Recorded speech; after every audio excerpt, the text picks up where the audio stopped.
معزز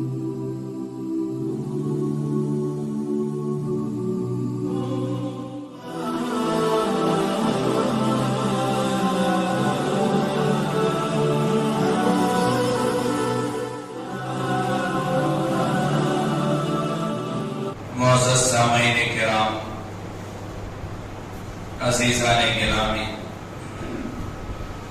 تمام تعریفیں اس رب کائنات کے لیے سزاوار ہیں جس رب کائنات نے ہم تمام کو ایک مختصر سی زندگی دے کر دنیا میں بھیجا ہے۔ ہندوستان ہمارا ملک جمہوری ملک ہے۔ ہمارے اس ملک میں، ہندوستان میں، بھارت میں ہر مذہب کے ماننے والے کو اپنے مذہب پر چلنے کی آزادی ہمارے دستور نے ہمیں دی ہے۔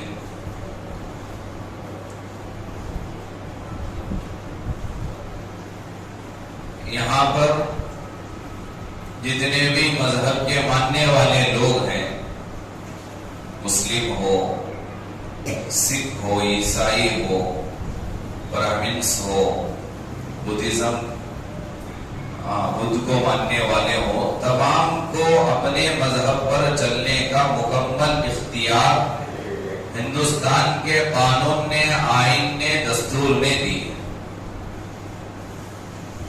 لیکن موجودہ حکومت جو ہندوستان کی ہے، وہ آئے دن کچھ ایسی چیزیں لانے کی کوشش میں ہے اور کچھ ایسی چیزیں لا چکی ہیں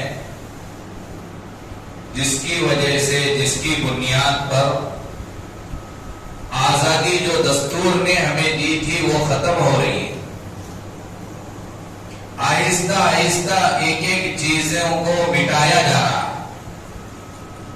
دشمن اپنے مفاد میں، اپنے مشن میں کامیاب ہوتے جا رہا۔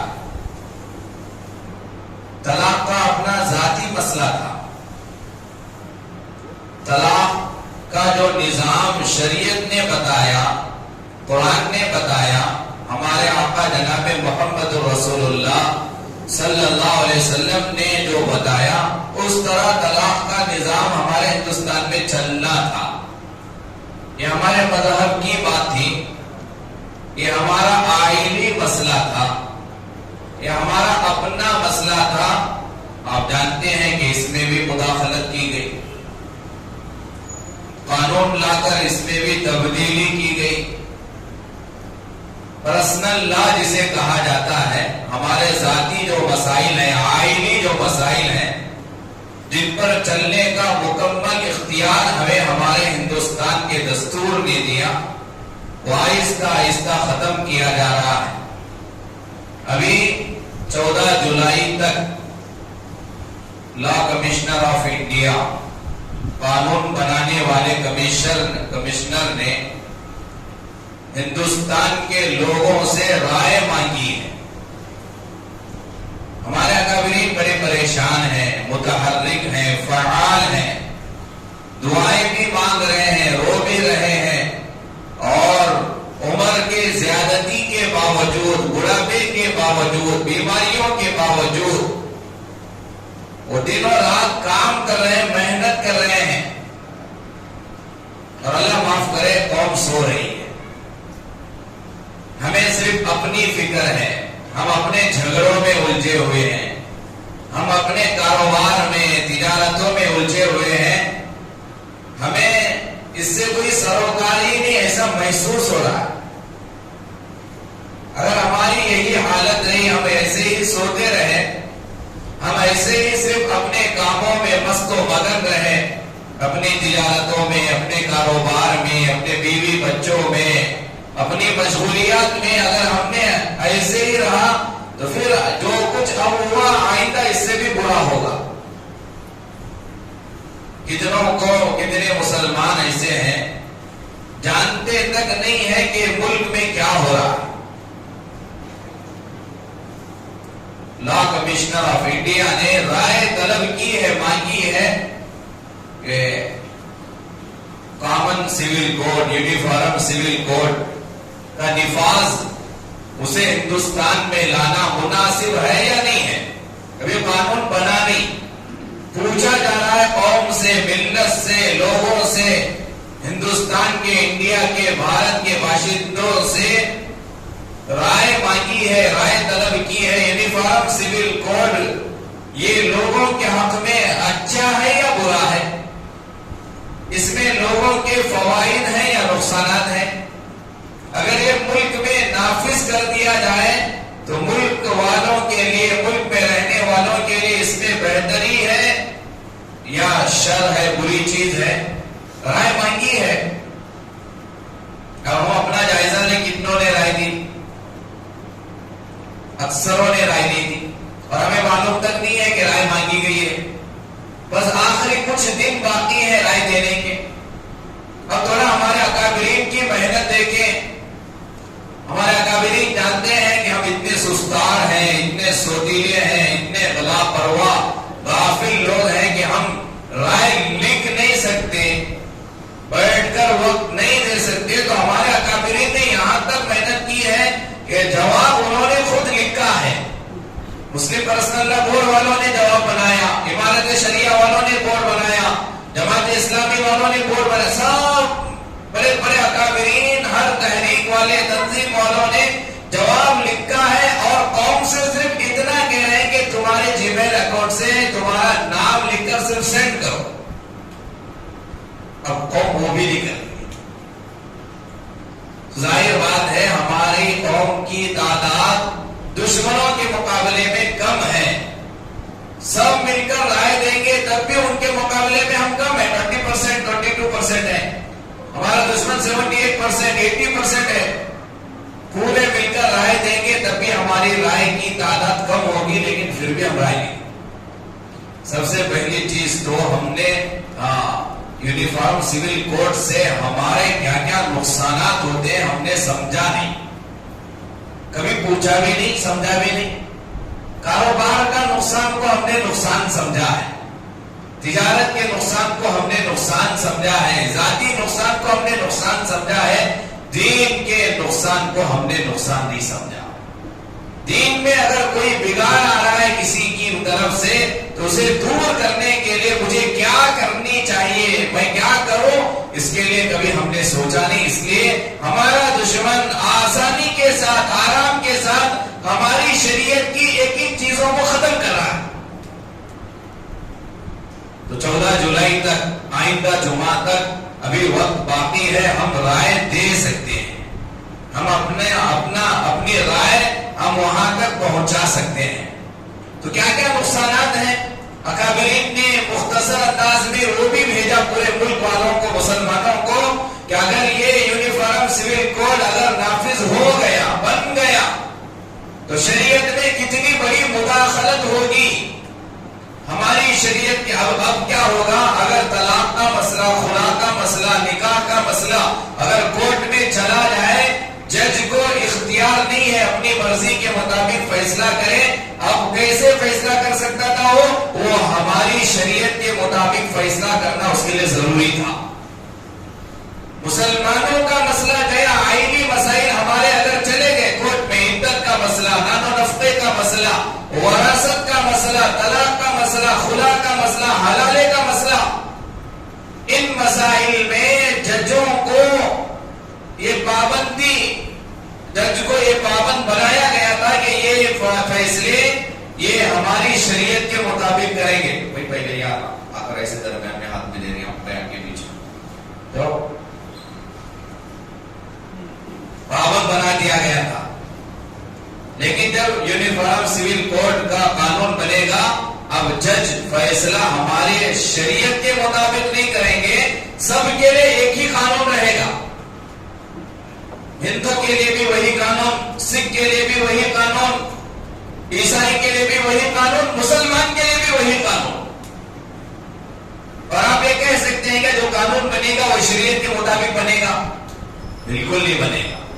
وہ چاہ بھی یہی رہے کہ ہندوستان سے اسلام ختم ہو جائے، ہندوستان کا نام و نشان مٹا دیا جائے۔ یہ خرابی آئے گی اگر یہ قانون بن گیا تو، بہت سارے خرابیاں آئیں گی جس میں سے 7 جو اہم ہے جسے خاص طور پر بیان کیا جا رہا ہے وہ یہ ہے کہ سب سے پہلا یونیفارم سول کوڈ کے اندر لڑکیوں کے بالغ بلوغ کا مسئلہ بھی وہاں طے ہوگا. لڑکیوں کے بالغ ہونے کا مسئلہ ابھی 18 سال سے 21 سال کا جو چل رہا ہے، یہ 18 سال سے 21 سال یہ قانون طے کر رہا ہے. آپ اگر قرآن کا مطالعہ کریں تو قرآن کے خلاف ہے. قرآن کہتا ہے حتی اذا بلغ النکاح. شریعت تو یہ کہتا ہے کہ عورت کے لیے، لڑکی کے لیے نکاح کی عمر بالغ ہونا، اور بالغ ہونے کی عمر شریعت کے مطابق 12 سال 14 سال. وہ لڑکی کی وہ اس کی صحت کو دیکھ کر فیصلہ کریں گے. اگر وہ ہماری شریعت تو الگ کہتی ہے اب یہ قانون بنے گا یا وہ عمر دوسری طے ہوگی، 21 سال ہوگی طے. اب 21 سال تک ہم کچھ نہیں کر سکیں گے. اب لڑکی زنا میں مبتلا ہو جائے تب بھی والدین کچھ نہیں کر سکیں، یہ بھی نقصان ہے. میں مختصر عرض کرتا ہوں چلو کہ لڑکی کی بالغ کی عمر یہ ایسا قانون تھا بیٹھے ہیں کیونکہ وہ نہیں چاہتے کہ لڑکیوں کا نکاح جلدی ہو. وہ تو زنا کو عام کرنا چاہتے ہیں کیونکہ متقی پرہیزگار پارلیمنٹ میں نہیں بیٹھے ہیں. آپ نہیں جانتے کتنے ایسے پارلیمنٹ کے لوگ ہیں جن کے زنا کی ویڈیو سامنے نہیں آتے، جن کے بدکاری کی ویڈیو سامنے. وہ خود نہیں چاہتے کہ لڑکیوں کا نکاح جلدی ہو جائے اور ملک سے بدکاری ختم ہو جائے، زنا ختم ہو جائے، فحاشی کے اڈے ختم ہو جائے. تو اور زیادہ کریں گے. حالانکہ موجودہ آپ جانتے ہیں ایسی غذا مارکیٹ میں آ رہی ہے کہ 15 سال میں ہونے والا لڑکا بالغ وہ تو 12-13 سال میں ہو رہا ہے. عمر تو اور گھٹانا تھا، یہاں تو بڑھا دیا جا رہا. 16-17 سال میں لڑکے زنا میں مبتلا ہو رہے ہیں. جب لڑکوں کی یہ حالت ہے تو آپ لڑکیوں کے تعلق سے سوچو. 6 کلاس 7 کلاس کی لڑکیوں کی حالت بگڑی ہوئی ہے. اسکولوں کے اندر، پہلے کالجوں کے اندر زنا کے واقعات پیش آتے تھے، اب تو اسکولوں میں بھی پیش آ رہے ہیں، ہائی اسکول میں پیش آ رہے ہیں. چند مہینے پہلے آپ لوگوں نے اخبار میں پڑھا ہوگا، دلی کے ایک اسکول کی کارگزاری پیپروں میں آئی تھی. پورے ملک کے اندر اس ہنگامہ ہوا تھا کہ دلی کے ایک اسکول کے مینجمنٹ والوں نے ٹیچر سے کہا کہ ہنگامی طور پر اچانک اسٹوڈنٹس کو پتہ نہ چلے، اچانک ان کے ٹفن باکس، ان کے بیگز جو رہتی اسکول کے اندر جلاتی، یہ چیک کیا جائے. اب دیکھو اٹھو پوچھو روز پیپر پڑھنے والوں سے، اخبار اردو پیپر میں انگلش سب میں آیا تھا. وہاں کے ٹیچرز نے اچانک اسکول میں آنے والی لڑکیوں کے بھی لڑکوں کے بھی ٹفن باکس ہے اور اسی طرح جو کتابوں کے جو بیگز ہیں چیک ہوئے. 8, 9, 10 کے لڑکیاں لڑکوں کے بیگ سے مسجد میں بولنا نہیں ہے لیکن حالت میں آپ کو سنا رہا ہوں، ہاں کنڈمز نکلے. لڑکیوں کے بیگ سے وہ گولیاں نکلی جن گولیوں سے حمل کو روکا جا سکتا، وہ گولیاں نکلی. لڑکوں کے بیگ سے وہ چیزیں نکلے، وہ آلات نکلے جو میاں بیوی استعمال کرتے ہیں. کتنی کلاس کے بچے ہیں؟ 8, 9, 10 چھوٹے ہیں. یہ ساری چیزیں نکلی ان کے بیگوں سے. ابھی ہمارے ملک کی حالت ہے. یہ سب کچھ معلوم ہونے کے باوجود قانون تو ایسا بننا چاہیے کہ بھئی لڑکوں کا نکاح جلدی ہو جائے تاکہ ان بری عادتوں سے لڑکے محفوظ ہو جائیں. لڑکیوں کی نکاح کی جو عمر 18 سال ہے وہ بجائے 18 کے 15 ہو. کہ ہو کیا رہا ہے؟ 15 کے بجائے 21 کے چکر میں پڑے ہوئے ہیں. یعنی اور زنا عام ہو جائے اور برائی عام ہو جائے. کیا آپ چاہتے ہیں ایسا قانون بنے؟ تو آپ کو پوچھا جا رہا ہے کہ آپ رائے دیں، آپ بولیں یہ خرابیاں لکھیں. اگر آپ نہیں لکھ سکتے تو اکابرین نے جو لکھا ہے اس میں صرف اپنا نام ڈال کر آپ بھیجیں. یہ پہلی اور بھی اس میں تفصیل میں جانا نہیں ہے پہلا. اور دوسرا نقصان یہ ہے کہ اگر ایک مسلمان لڑکی ایک لڑکے کے ساتھ جا کر اگر رجسٹریشن آفس میں جا کر نکاح کرنا چاہے گی، وہاں اسے پوچھا نہیں جائے گا ولی کون، ذمہ دار کون. اسے اختیار آزادی ہے لڑکی کے لیے لڑکے کے لیے. وہ دونوں خود بخود بذات خود جا کر اپنا نکاح کروا لے سکتے ہیں.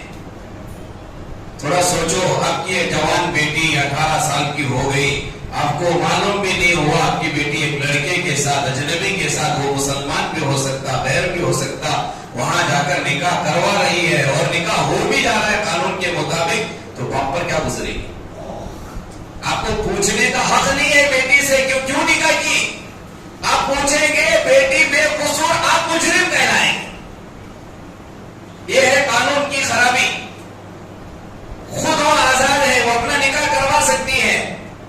کسی سے باپ کی اجازت، آپ شریعت میں آؤ.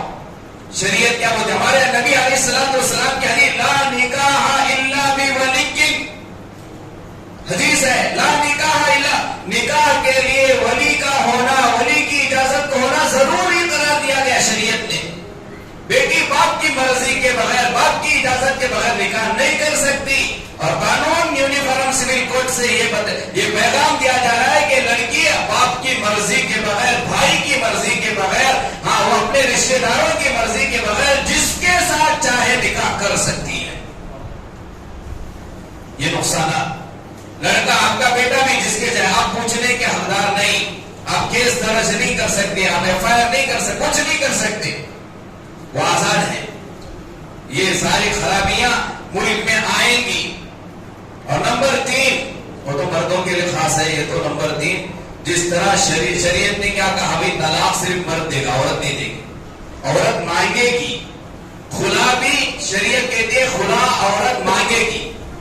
بھئی مجھے کھلا دو، شوہر سے کہے گی، کھلا مانگے گی. کھلا بھی اسی وقت ہوگا جب تک شوہر نہیں دے گا، کھلا نہیں ہوگا. طلاق بھی جب تک شوہر نہیں دے گا نہیں ہوگا. لیکن یونیفارم سول کوڈ کے اندر آپ کو یہ قانون بنانا چاہتے ہیں کہ جس طرح طلاق دینے کا اختیار مرد کو ہے، اسی طرح عورت کو بھی ہے. وہ بھی جس شوہر کو چاہے طلاق دے سکتی ہے. یعنی جس طرح آپ مرد دے سکتا، عورت بھی دے سکتی. اب میں پڑوس ملک کی ایک کارگزاری آپ کو سناتا ہوں. پڑوس ملک میں قانون بنا، اور قانون یہ بنا کہ خلا مانگنا کورٹ کے ذریعے سے عورت خلا لے سکتی ہے. شوہر کی اجازت کی کوئی ضرورت نہیں ہے.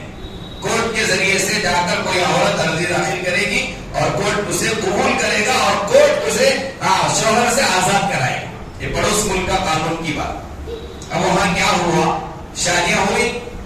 اب محبت میں دیوانہ انہیں شوہر گھر بھی اس کے نام سے گیا، پراپرٹی اس کے نام سے گیا، 2 بچے بھی ہو گئے. اب اس کا دل اس شوہر سے بھر آیا. اب اس شوہر کو معلوم بھی نہیں کہ اس کی بیوی یہ ساری پراپرٹی اپنے نام کر کر کورٹ میں گئی، کھلا لی، اس کے بچے اس کے حوالے کری اور دوسرے کے نکاح میں چلی. اب یہ کیا کرے گا؟ زندگی بھر روتا رہے گا. ان بچوں کو بھی یہی پالے گا اور پوری جائیداد بھی اس کی چلی گئی اور بچے بھی یہیں پڑے رہے. اور وہ دوسرے کو پاس گئی اور دوسرے کو بھی چکما دی، تیسرے کے پاس جائے گی، وہ آزاد ہو گئی. اور کتنوں کی بیویاں یہ قانون بننے کے بعد ایسا کریں گی، کیا معلوم. اسی لیے شریعت جو ہے وہ ہمارے لیے فائدے کی چیز ہے. شریعت کسی کے اوپر ظلم کرنے کے لیے نہیں بنائی.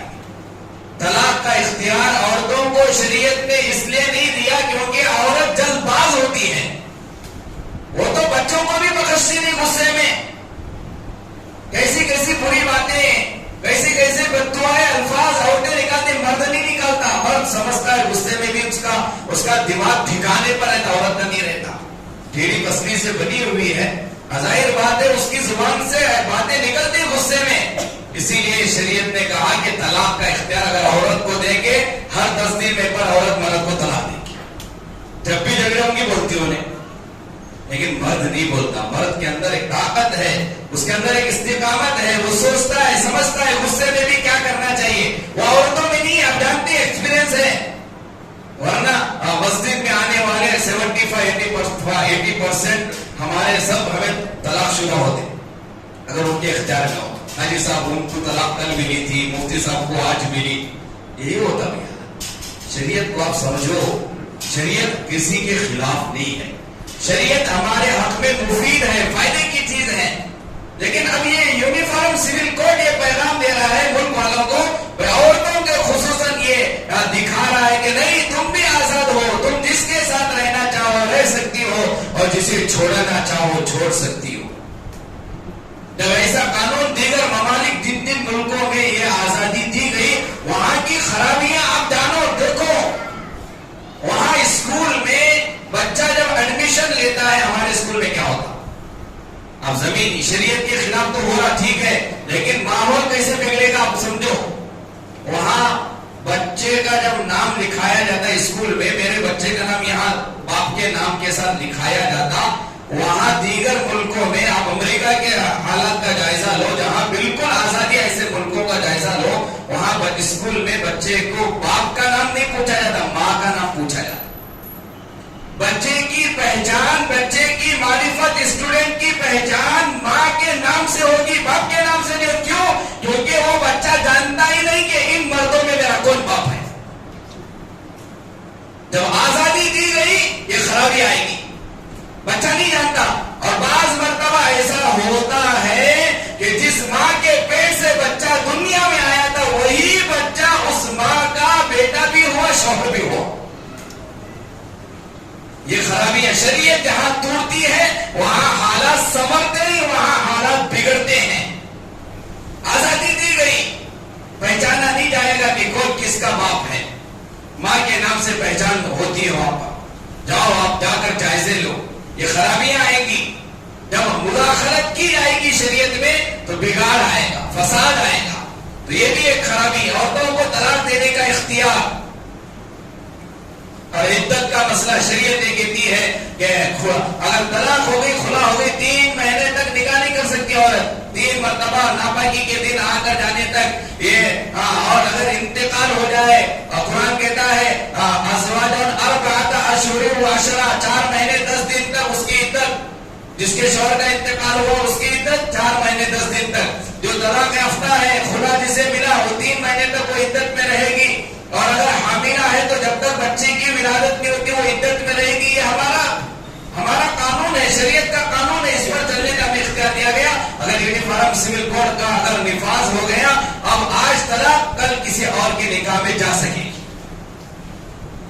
آج طلاق ہو، آج شوہر کا انتقال ہوا، کل کسی اور کے ساتھ بھاگ کر جانے کی اجازت قانون دے گا اسے. یہ بھی خرابی کہ عدت کی جو عدت متعین ہے شریعت میں، اس پر چلے نہ چلے کوئی فرق نہیں پڑے گا قانون کے لحاظ سے. وہ کسی اور کے نکاح میں طلاق کے دوسرے دن خلا کے. اب یہاں آپ سمجھو عدت کیوں متعین ہوئی شریعت میں. طلاق میں کہیں کسی کے نکاح میں جا سکتی تھی، پھر اسے 3 مہینے تک گھر میں کیوں بٹھا رہی ہے شریعت؟ آپ کا بھی سوال ہو سکتا.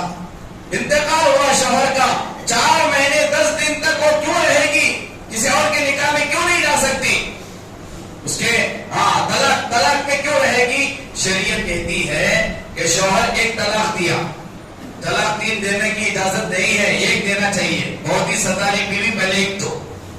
اب دیکھو آج ایک بندے نے، کسی نے اپنی بیوی کو ایک طلاق دیا، غصے میں تھا، جھگڑے ہوئے تھے، پریشان تھا، طلاق دیا.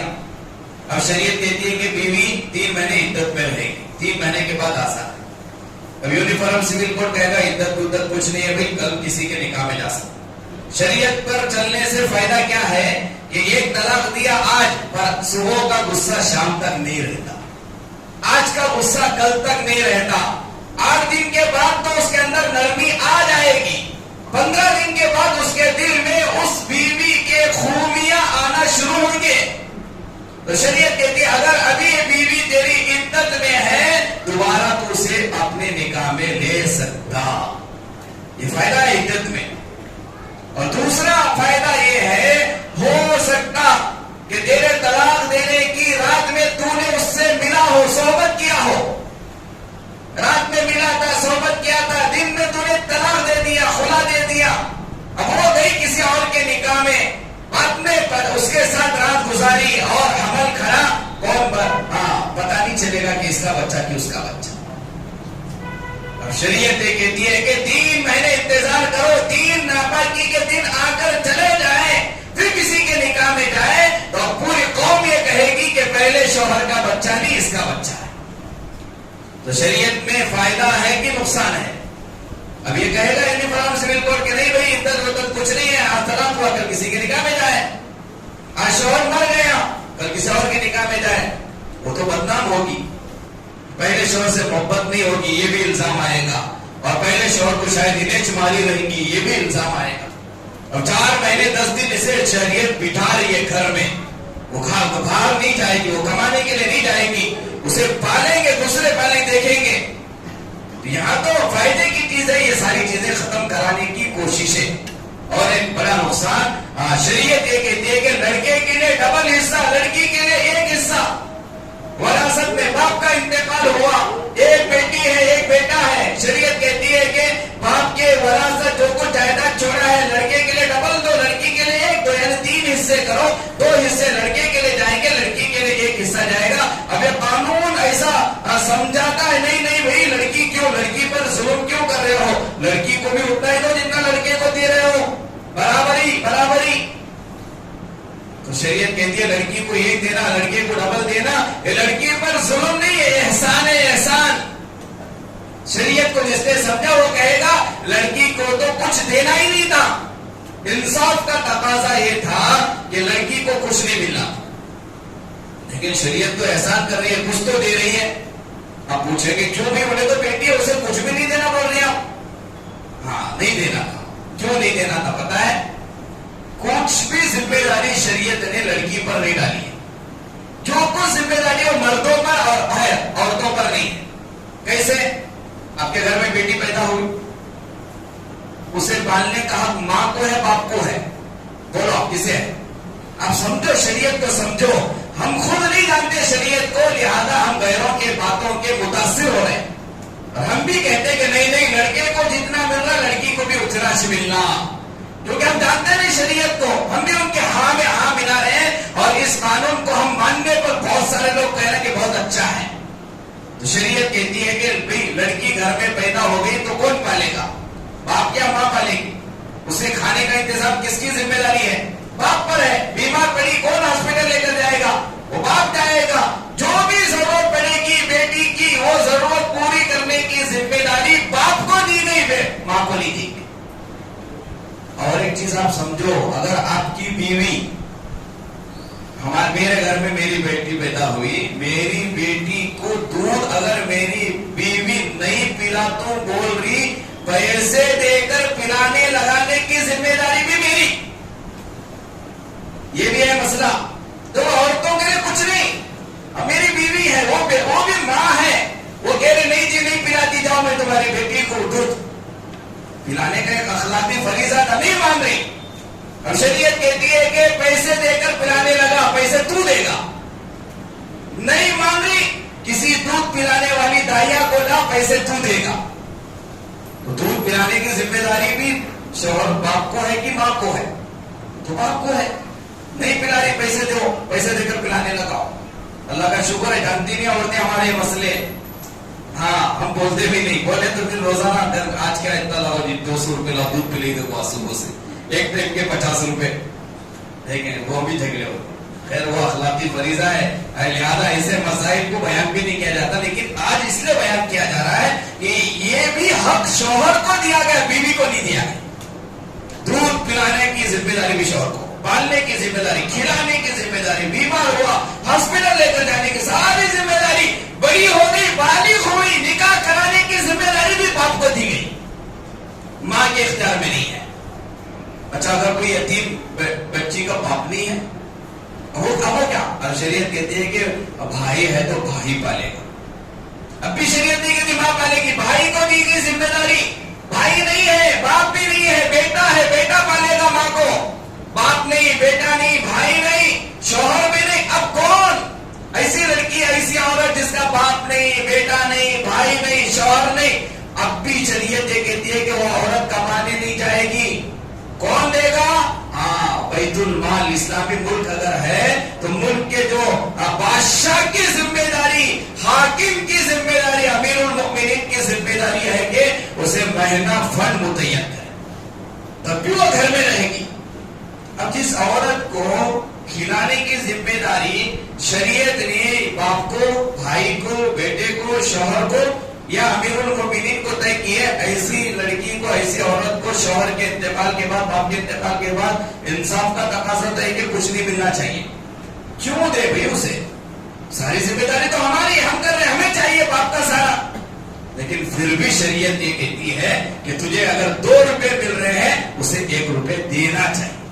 یہ تو انصاف سے بڑھ کر احسان ہوا. یونیفارم سول کوڈ یہ کہتا ہے کہ لڑکے کو 2 روپے تو لڑکی کو بھی 2 روپے.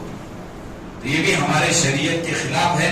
اور بھی بہت سارے مسائل ہیں. لے پالک متبنہ جسے شریعت میں کہا جاتا ہے وہ بھی بہت سارے. یعنی یونیفارم سول کوڈ کے ذریعے سے ہماری شریعت پر حملہ ہو رہا ہے, ہمارے اسلام پر حملہ ہو رہا ہے. جب ہمارے شریعت پر حملہ ہو, ہمارے خلاف, اسلام کے خلاف اگر پارلیمنٹ میں کوئی بل پاس ہو رہی ہو تو اس کے خلاف آواز اٹھانے کے 3 طریقے. کتنے طریقے؟ نمبر 1, پارلیمنٹ میں جنہیں ہمیں چن کر بھیجا ہے انہیں ہمیں کہیں کہ ہمیں تجھے ووٹ ڈال کر وہاں بھیجے ہیں. جب ہمارے خلاف وہاں کوئی بل بن رہی ہے, پاس ہونے کے قریب ہے, تجھے یہ حق ہے کہ تو اس کے خلاف آواز اٹھائے, تو بولے اس کے خلاف. تو خود گیا نہیں, تجھے بھیجا گیا ہے, تجھے ہم نے چنا ہے, ہم نے جتایا ہے. ہماری وجہ سے تو ممبر آف پارلیمنٹ بنا, ہماری وجہ سے تو ایم ایل اے بنا, ایم پی بنا. آج جو کچھ تجھے عہدہ ملا وہ ہماری وجہ سے ملا. جب ہم پر کوئی آنچ آ رہی ہے, انگلی اٹھا رہا ہے, تو تیرا حق یہ بنتا ہے کہ تو اس کے خلاف آواز اٹھائے, اسے اس بات کا احساس دلانا یہ پہلی ہماری ذمہ داری.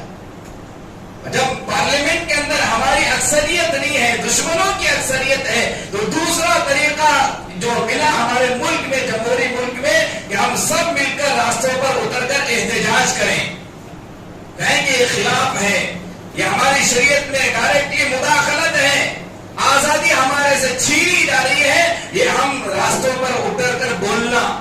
لیکن ہمارا دشمن جب ہم اتریں گے تو کیا کرے گا؟ وہ ہمارے خلاف ہمارے سے زیادہ لوگوں کو اتارے گا. اور تیسری چیز یہ ہے کہ عدالت کا راستہ اختیار کریں, کورٹ کا راستہ اختیار کریں. یہ 3 چیزیں ہمارے ملک نے ہمیں دیا, لیکن فی الحال یہ قانون بنا نہیں ہے, یہ بل نہیں, بلکہ لا کمشنر آف انڈیا نے رائے مانگی ہے ہم سے, پوری قوم سے, پورے ہندوستان والوں سے, کہ یونیفارم سول کوڈ یہ ہمارے لیے اس میں خیر ہے یا شر ہے, بہتری ہے یا اچھا ہے یا برا ہے, رائے مانگی ہے. تو ہمارا مسلمان ہونے کی حیثیت سے ہماری یہ ذمہ داری بنتی ہے کہ ہم اپنی رائے جلد از جلد جمع کرانے کی کوشش کریں. اگر آپ کو نہیں آتا, آپ پڑھے لکھے لوگوں سے رابطہ کریں. بہت آسان طریقہ, جیسے میں نے شروع میں بھی بتایا, پوری رائے لکھی گئی ہے. آل انڈیا مسلم پرسنل لا بورڈ والوں نے بھیجا ہے, جماعت اسلامی والوں نے بھیجا ہے, جمعیت علماء ہند والوں نے بھیجا ہے, امارت شریعہ کرناٹکا والوں نے بھیجا ہے. وہ سارا لکھا ہوا آپ کو موبائل فون, سب کے پاس بڑے بڑے موبائل فون, سب کے جی میل اکاؤنٹس, ای میل اکاؤنٹ, سارے اکاؤنٹس ہیں.